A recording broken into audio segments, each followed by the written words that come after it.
ان کی پالن پوشن کرنا، ان سے افضل گزر کا معاملہ کرنا، ان پر رحم و کرم کا معاملہ کرنا۔ آپ جہاں نماز کی وصیت کر رہے ہیں، نماز نہ چھوڑنے کی وصیت کر رہے ہیں، وہیں پر کہہ رہے ہیں اے میری امت کے لوگوں، جو تمہارے ماتحت لوگ ہیں، تمہارے غلام ہیں، جو تمہارے ماتحتی میں ہیں، ان سے افضل گزر کا معاملہ کرنا، ان کے ساتھ اچھا سلوک کرنا، حسن سلوک کرنا۔ آج ہم نمازوں کی پرواہ نہیں کرتے، آج نماز کے اوقات کو ہم طے کر رہے ہیں، جبکہ میرے نبی نے فرمایا تھا جعلت قرۃ عینی فی الصلاۃ، نماز کے اندر میری آنکھوں کی ٹھنڈک رکھی ہے، نماز کو آنکھوں کی ٹھنڈک بنا دی گئی ہے۔ جو رسول کہہ رہے ہیں نماز کو کہ میری آنکھوں کی ٹھنڈک ہے، آج اسی رسول کی یہ امت، یہ بھولی بھالی امت نمازوں کو چھوڑ بیٹھی ہے۔ اول ما یحاسب به العبد یوم القیامہ الصلاۃ، جو سب سے پہلے بروز قیامت بندے سے اس کے اعمال سے متعلق سوال پوچھا جائے گا، وہ نماز سے متعلق ہی ہوگا۔ اور کچھ لوگ پڑھتے بھی ہیں تو وقت کی پابندی نہیں، خدا را دنیا سے کچھ لے کر کے تم نہیں جاؤ گے، کچھ لے کر کے نہیں جاؤ گے، یہاں کی چیزیں یہی رہے گی، ہاں لیکن جو کچھ تم اعمال کرو گے وہ ضرور تمہارے ساتھ جانے والے ہیں۔ آخری اوقات میں آپ صلی اللہ علیہ وسلم نے اپنی امت کو شرک سے ڈرایا، شرک سے ڈرایا۔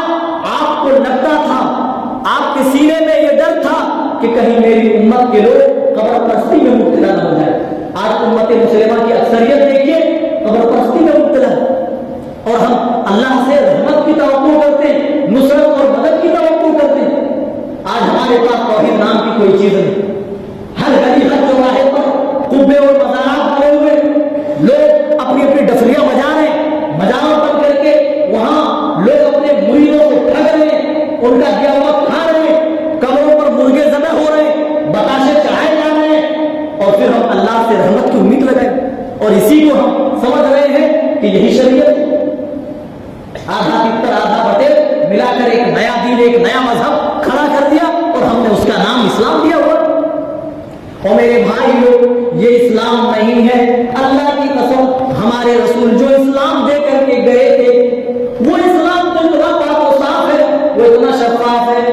آپ صلی اللہ علیہ وسلم نے تو خود فرمایا تھا ترکتکم علی البیضاء لیلھا کنہارھا، اے میری امت کے لوگوں، میں تمہیں ایسی شہوات کو چھوڑ کر کے جا رہا ہوں جس کی راتیں بھی دن کی طرح واضح ہیں، جس کی راتیں بھی دن کی طرح روشن ہیں، یعنی جس شریعت پر چلنے میں تمہاری کوئی دشواری نہ ہوگی، کوئی مشکل پیش آنے والی نہیں۔ وہ شریعت اتنی پاک ہے، اتنی صاف ہے، اتنی شفاف ہے کہ چلنے میں کوئی دشواری نہیں ہوگی۔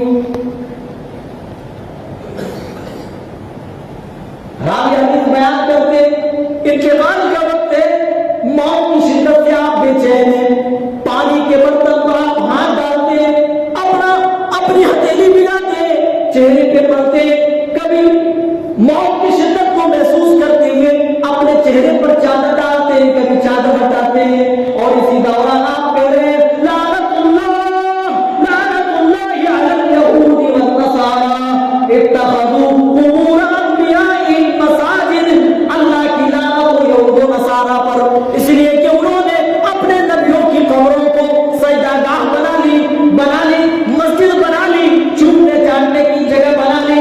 آج امت مسلمہ یہی کام انجام دے رہی ہے، آج امت مسلمہ قبروں پر جا کر سجدے کر رہی ہے، آج امت مسلمہ کی اکثریت قبروں پہ جا کر چڑھاوا چڑھا رہی ہے، آج امت مسلمہ کی اکثریت غیر اللہ سے فریاد رسی کر رہی ہے، آج امت مسلمہ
مزدور تھے, دیہاتی تھے, انہیں کسی چیز کا شعور نہیں تھا. اسلام آیا, انہوں نے توحید کو ایکسپٹ کیا, شرک کو اپنے یہاں سے ختم کیا. آج بھی اتنا لمبا عرصہ گزرنے کے بعد بھی اسی توحید کے بارے میں اثرات آج بھی دیکھے جا سکتے ہیں. جا کر کے اللہ توفیق دے ہم سب کو کہ ہم جا کر کے دیکھیں. لوگ بتاتے ہیں گئے تو نہیں, کہتے ہیں نماز ہوتی ہے, دکانیں کھلی رہتی ہیں, لوگ چلے جاتے ہیں نماز پڑھنے کے لیے. کسی کی مجال ہے کہ ایک ہری مرچ بھی اٹھا لے, ایک نمک کا ڈھیلا چوری ہو جائے. میرے بھائیوں, اتنی برکتیں کیوں؟ اسی توحید کے برکت سے. آج ہمارے اندر توحید نہیں, ہم شرک کے دلدل میں پھنسے. اور آپ صلی اللہ علیہ وسلم کو یہ ڈر ستا رہا تھا, اسی لیے آپ نے اپنی قبر سے متعلق خود آپ نے اللہ سے دعا فرمائی, اللہم لا تجعل قبری وطنا یعبد. اے میرے پروردگار, میری قبر کو صنم کدا نہ بننے دینا, بت کدا نہ بننے دینا, میرے ٹھہرنے کی جگہ نہ بننے دینا کہ لوگ میری قبروں کو سجدہ کریں, لوگ میری قبروں سے حاجت روائی اور مشکل کشائی کرنا شروع کر دیں. اے اللہ, میری قبر کو ان تمام چیزوں سے پاک و صاف رکھنا. سعودی حکومت کے ذریعے اللہ تعالیٰ نے یہ کام لیا. آج بھی کوئی مشرک قسم کا عقیدہ رکھنے والا آدمی اگر سجدے کے لیے آگے بڑھتا ہے, پولیس کے ڈنڈے میں گھٹنے پہ پڑتے ہیں, دوبارہ میں سمجھتا ہوں کہ اس کے وہم و خیال میں بھی ایسی حرکت کرنے کا نہیں آئے گا. کہنے کا مطلب یہ ہے کہ ہمارے رسول صلی اللہ علیہ وسلم جو امت کے سب سے بڑے شبھ چنتک تھے, ہمارے لیے سب سے بہترین خیر خواہ تھے, ہر وقت ہماری فکر دامنگیر ہوتی تھی, وہ نبی ہمیں آپ کو قبر پرستی سے ڈرا کر کے گئے. لیکن افسوس ہے اسی قبر پرستی میں آج ہم مبتلا ہیں, اکثریت ہماری مبتلا ہے. ہم فلاح پائیں تو کہاں سے پائیں, نجات ملے تو کہاں سے ملے. چلیے بات آگے بڑھ جائے اور آگے بڑھتے ہیں. صرف یہی نہیں, آپ صلی اللہ علیہ وسلم نے بدعات سے بھی اپنی امت کو ڈرایا. ایک لمبی روایت ہے تھوڑی سی, ارباد بن ساریہ رضی اللہ تعالیٰ عنہ کی بڑی مشہور حدیث ہے. بیان فرماتے ہیں کہ رسول صلی اللہ علیہ وسلم ہمارے درمیان تھے, آپ نے نماز پڑھائی, نماز پڑھا کر ہماری طرف متوجہ ہوئی, اور پھر آپ نے بڑے ہی بلیغ انداز میں, بڑے ہی فصیحانہ انداز میں آپ نے ہمیں خطاب کیا. آپ نے نصیحت فرمائی, اوصیکم بتقوی اللہ والسمع والطاعہ.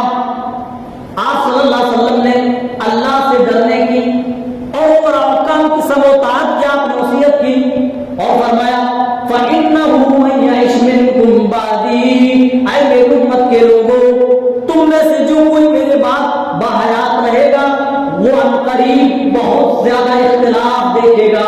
فسيرى اختلافا كثيرا, بہت زیادہ.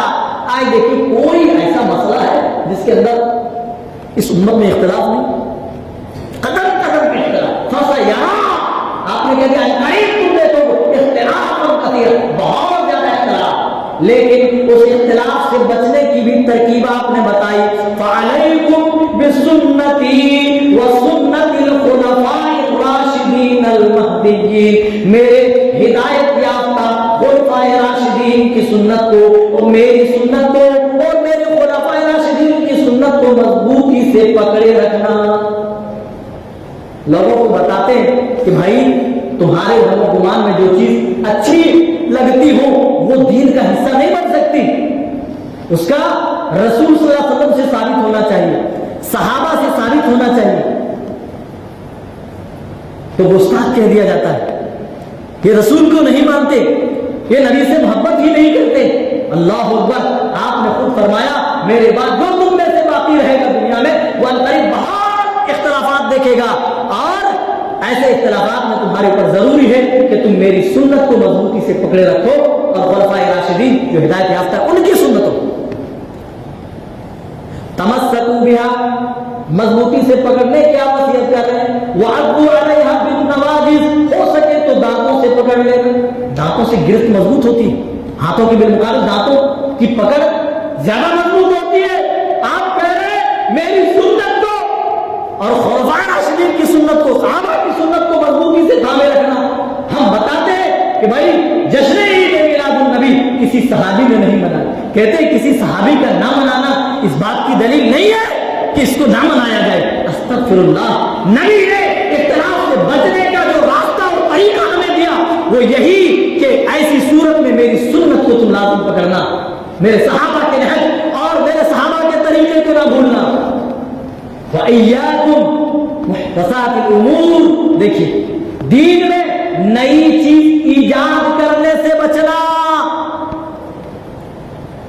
اور آپ ہر خطبے میں کہا کرتے ہیں فَإِنَّ كُلَّ مُحْدَثَةٍ بِدْعَةٍ. ہر دین میں ہر نئی ایجاد کردہ چیز کیا ہے؟ بدعت ہے. وَكُلُّ بِدْعَةٍ ضَلَالَةٍ وَكُلُّ ضَلَالَةٍ فِي النَّارِ. اور ہر بدعت گمراہی ہے اور ہر گمراہی کہاں؟ جہنم کی طرف لے کر کے جانے والی. یہاں تو بدعت کے بھی نئے نئے اقسام بنا لیے. یہ بدعت حسنہ ہے، یہ بدعت سیئہ ہے. میں نے بتایا میرے بھائی کہ گندگی کی کوئی قسم نہیں ہوتی. گندگی گندگی ہوتی ہے. جس طرح ہم یہ نہیں کہتے یہ اچھی والی گندگی ہے، یہ بری والی گندگی ہے، اسی طریقے سے بدعت کی کوئی قسم نہیں. کوئی بدعت حسنہ نہیں، کوئی بدعت اچھی نہیں ہو سکتی ہے. میرے رسول نے امت کو بدعت سے ڈرایا.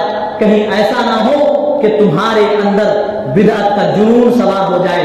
تم کسی بھی چیز کو جو تمہارے من میں آئے اسے دین کا حصہ بنا لو. اليوم اکملت لکم دینکم واتممت علیکم نعمتی ورضیت لکم الاسلام دینا. میدان عرفات میں یہ آیت کریمہ جب نازل ہوئی، حضرت عمر کے زمانے میں ایک یہودی آیا اور کہنے لگا اے عمر، اگر ہمارے یہاں یہ آیت نازل ہوتی تو جس دن یہ آیت نازل ہوتی اس دن کو ہم اپنا تہوار منا لیتے، اپنی عید منتخب کر دیتے. عمر فاروق رضی اللہ عنہ نے کہا ہاں جی ہاں، وہ یہ آیت کریمہ عید ہی کے دن نازل ہوئی ہے، یعنی وہ دن جمعہ کا تھا. میرے بھائیوں، آخر اس آیت کریمہ میں ہے کیا جو ایک یہودی اتنی بڑی بات کہہ رہا ہے کہ اگر ہمارے درمیان یہ آیت نازل ہوتی تو ہم اس دن کو ہم اپنی عید بنا لیتے. وہ میرے بھائیوں، اس آیت کریمہ میں اللہ تعالیٰ نے دین اسلام کے مکمل ہونے کا اور اس کو پسند کرنے کا اعلان فرمایا ہے. اليوم اکملت لکم دینکم. او لوگوں، 1400 سال پہلے میرے نبی کے اوپر اللہ تعالیٰ نے یہ دین مکمل کر دیا. خدا اللہ تعالیٰ نے کہا آج کے دن اے نبی میں نے یہ دین مکمل کر دیا تمہاری اوپر. واتممت علیکم نعمتی، اور اپنی نعمتوں کا اتمام کر دیا. ورضیت لکم الاسلام دینا، اور اسلام کو دین کی حیثیت سے میں نے قبول کر لیا. میں اس دین اسلام سے خوش و راضی ہو گیا. دین کمپلیٹ مکمل ہو گیا. اب ہم اپنی طرف سے کوئی چیز اگر دین کے اندر دین کا نام لے کر کے ڈالیں تو وہ دین کا حصہ ہرگز نہیں ہو سکتا ہے. گلاس، بھرے ہوئے گلاس کے اندر اگر ایک بوند پانی ڈالیں تو دوسرا قطرہ چھلک کے جس طریقے سے باہر آ جاتا ہے. ایک گلاس جو بھرا ہوا مکمل ہو وہ ایک قطرہ بھی اوپر سے پانی برداشت نہیں کرتا ہے. اسی طریقے سے یہ دین جو رسول صلی اللہ علیہ وسلم اللہ کے پاس لے کر کے آئے اس کی مثال یہی ہے. یہ دین مکمل شدہ ہے. اور میرے بھائی، اگر ہم اوپر سے کوئی چیز ڈالیں تو یہ دین کا حصہ کبھی نہیں ہو سکتا ہے. کوئی چیز نکال لیں تب بھی کمی ہوگی، کوئی چیز بڑھا دیں تو زیادتی ہوگی. دونوں صورتوں میں ہم ناقابل جرم انجام دے رہے ہوں گے. بہت ساری وصیتیں آپ نے فرمائی. حجۃ الوداع کے موقع پر ہی آپ نے فرمایا اے لوگوں دیکھو، تمہارا رب ایک ہے اور تمہارے باپ یعنی آدم بھی ایک ہے. اور سنو، کسی عربی کو کسی اجمی پر کوئی فضیلت نہیں، کسی اجمی کو بھی کسی عربی پر کوئی فضیلت نہیں، کسی گورے کو کسی کالے پر اور کسی کالے کو کسی گورے پر کوئی فضیلت نہیں سوائے تقویٰ کی بنیاد پر. ہاں، وہ آدمی فضیلت والا ہے جو تقویٰ میں اونچا ہو، جو تقویٰ شعار ہو، جو نیکوکار ہو. وہ آدمی اللہ کے یہاں بلند مقام والا ہے. اللہ تعالیٰ نے بھی اس کو اپنے انداز میں بیان فرمایا. یا ایھا الناس انا خلقناکم من ذکر و انثی. اے مانوتا، ہم نے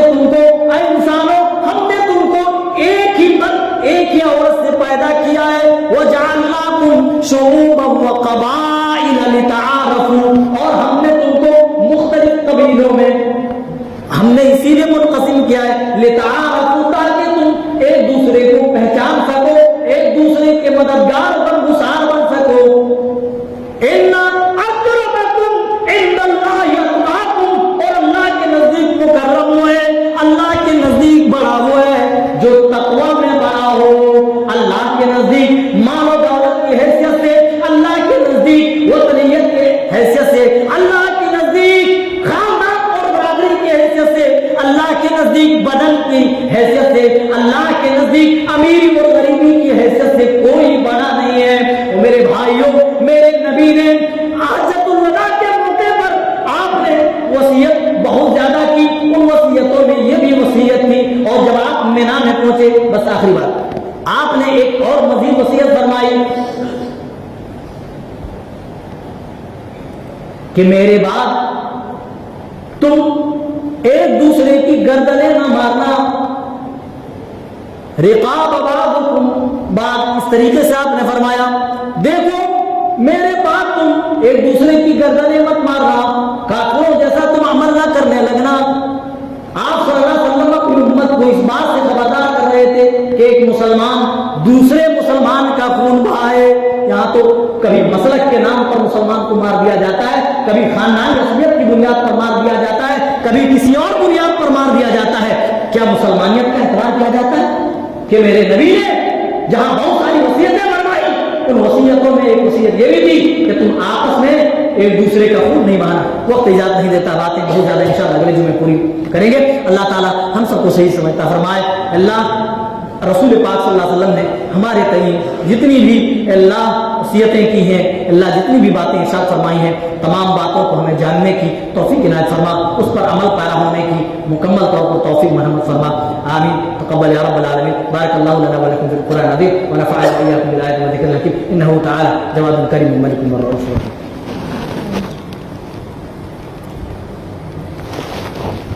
إن الحمد لله نحمده ونستعينه ونستغفره ونعوذ بالله من شرور أنفسنا ومن سيئات أعمالنا، من يهد الله فلا مضل له ومن يضلل فلا هادي له، وأشهد أن لا إله إلا الله وحده لا شريك له، وأشهد أن محمدا عبده ورسوله، أما بعد فإن خير الحديث كتاب الله، وخير الهدي هدي محمد صلى الله عليه وسلم، وشر الأمور محدثاتها، وكل محدثة بدعة، وكل بدعة ضلالة، وكل ضلالة في النار۔ يا أيها الذين آمنوا صلوا عليه وسلموا تسليما، اللهم صل على محمد وعلى آل محمد كما صليت على إبراهيم وعلى آل إبراهيم إنك حميد مجيد، اللهم بارك على محمد وعلى آل محمد كما باركت على إبراهيم وعلى آل إبراهيم إنك حميد مجيد۔ عباد الله رحمكم الله، إن الله يأمر بالعدل والإحسان وإيتاء ذي القربى وينهى عن الفحشاء والمنكر والبغي